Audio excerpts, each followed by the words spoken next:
everyone, welcome Fearless Humans Online.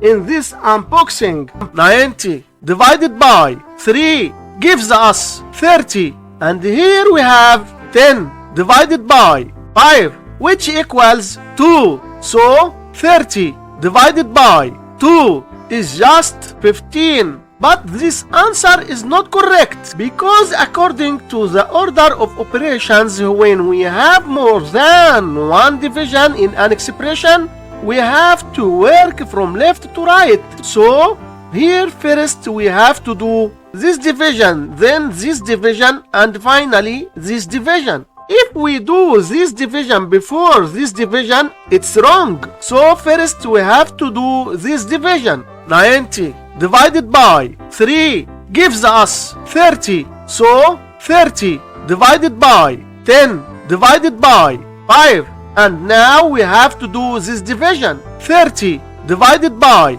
10 is just 3. So 3 divided by 5 can be written as 3 over 5. This is our final answer to this problem. Hit like and subscribe if you enjoyed this.